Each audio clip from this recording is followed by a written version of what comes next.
This video is brought to you by ExpressVPN. More about them at the end of the video.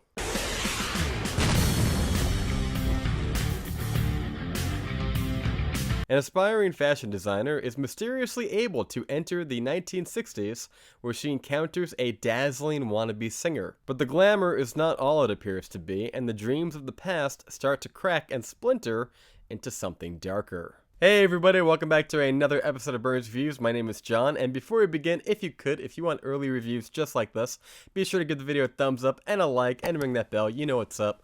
And today we are talking about The Last Night in Soho, the 8th chapter, the 8th film by Edgar Wright, one of my favorite directors. Let's waste no time, let's get straight into the positives. So, first and foremost, the scope of this movie is astonishing. I saw this in IMAX.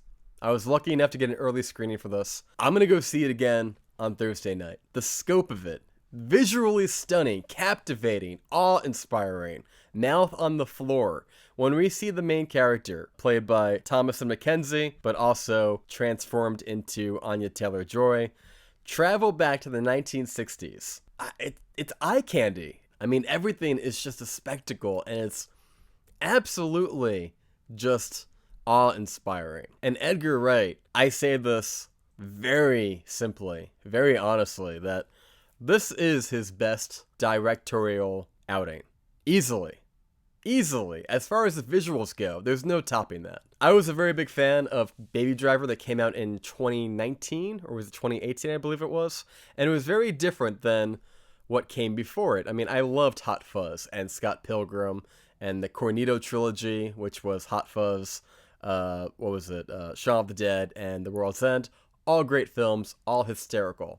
But this movie is a lot more like Baby Driver, where it is very much all style, action, and amazing soundtrack. I mean, the needle drops in this movie are fantastic. When you're done watching this video, go on Spotify, look up Last Night in Soho soundtrack on Spotify or Pandora or wherever you get your music. It's a treat. I enjoyed it. If I was more of a record snob, I would probably get it on vinyl, and who knows, I still might if I really decide to go down that route. It is so captivating. It kind of reminds me of like early days of Tarantino. Like, this is probably what people were thinking about when they saw like Pulp Fiction and Reservoir Dogs and Jackie Brown. Those early days of Tarantino, where it's like, this guy's really got it. He's really got his finger on the pulse. Not to say that it's a Tarantino copy-paste, not at all. He's distinctively his own director, author, what have you. And yeah, so, those are my biggest pros. The soundtrack, the visuals, all great. Now, moving on to the acting, you have Anya Taylor-Joy, who is the reflection image in the 60s, and you have Thomasin McKenzie. They are the backbone of this movie, and they really carry it on their own. Anya Taylor-Joy plays a very cheeky type character. It's a little campy sometimes. That's very much needed of her character, but she also has that sinister thing about her that she does really damn well when she wants to. And then Thomasin McKenzie, who I thought was great in Jojo Rabbit, her character is very complex because it walks a very thin line throughout the whole movie of making the audience wonder what is going on in her mind, and she has to convey so much emotionality throughout the entire film, and she nails it. She is superb, to put it lightly. Going into the story, I found it very interesting. I thought it was different. I think it's like a classic ghost story. I wouldn't quantify this as a horror movie per se, because it doesn't have those kind of tropes. It feels more like a campfire ghost story, but really well done and mature and dark, kind of like something akin to Haunting on Hill House or Bly Manor, those kind of stories where it's more spooky, haunting, and sinister, but not like grotesque and gory and over the top. I never felt like I was being assaulted visually with gore and stuff like that. It just felt like a really good story, like Knives Out. It's a puzzle box, and I enjoyed it the entire time. It was like a roller coaster. I really dig this movie a lot. I can't stop gushing about it. But going into negatives now, because I gotta say something. The third act is a little clunky in parts, mostly in its dialogue. I don't think everyone's gonna love the ending. I think people are gonna go, oh, this was a shift in tone. That kind of, and the movie does shift in tones, because if you read the press kit, Edgar Wright talks about how he wanted to convey something similar to a conversation he had with somebody who lived during the 60s, because apparently his take from it was that people often get nostalgic, and he was talking to somebody from the 60s who basically was like talking very highly about the time, saying a lot of great things, and then there was always that moment of pause where maybe that person was leaving a couple of things out, and maybe they had rose-colored glasses on and they only remember the good stuff.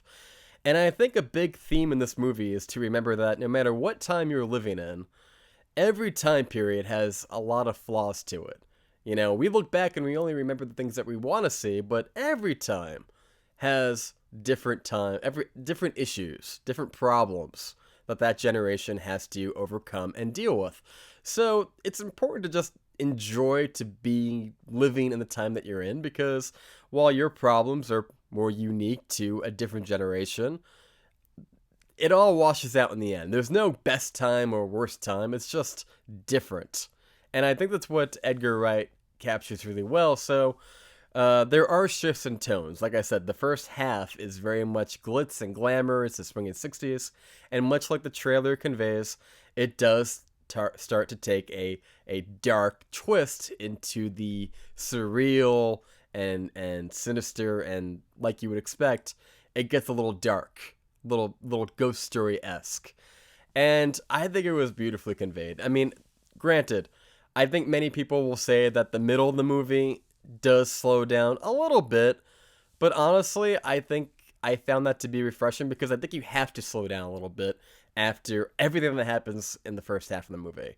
And like I was saying about the negatives, in the third act, there is a conversation between two characters, and it's a pivotal one, because so much of the movie is going towards this moment. And the dialogue felt a little bit like, okay, why are you over explaining this to the audience? Give the audience some credit for being smart enough to know what these characters are doing, what they're saying, what they're doing. Show, don't tell. And I'm really nitpicking. It's just this one little scene where two characters are talking, and I'm like, that could have been done a little bit better. But in closing, guys, Last Night in Soho, I highly recommend. It is visually stunning, great needle drops, great acting, and a little bit rocky at the end, but I think you're going to love it either way. It is a cult classic in the making, and that's why I'm going to give this movie a 10 out of 10. It is my favorite movie of the year. And I never give a 10 out of 10. I'm pretty damn critical when it comes to most movies, but despite the minor flaws, I was so engaged with this movie. I can't wait to see if there's going to be a vinyl or a steelbook or something like that, because I want more. Not from this franchise. I don't want a sequel. By all means, this is a great contained story. Something we don't get a lot of, by the way. It's every superhero movie is always like, here's a lead-in. It's so nice to see like a big budget supernatural type of story just be one contained story. So go check it out. And also, before I forget, I want to give a huge thank you and shout out to ExpressVPN, friend of the channel and protector of my online data, because they're giving away 3 months free on a 1-year pack to all my Birds of Views viewers using the link in the description below. You want to watch one of the Batman movies, but it's not playing on your Netflix. You can go on ExpressVPN, go to a different country where it is playing, go check it out. It's a product I use 100% of the time I'm on the internet, on my phone, or a computer that allows me to bypass content restrictions when I travel and ensures my data is 100% private and safe whenever I connect to the internet. You wouldn't want to be haunted by the ghosts of the 1960s, would you?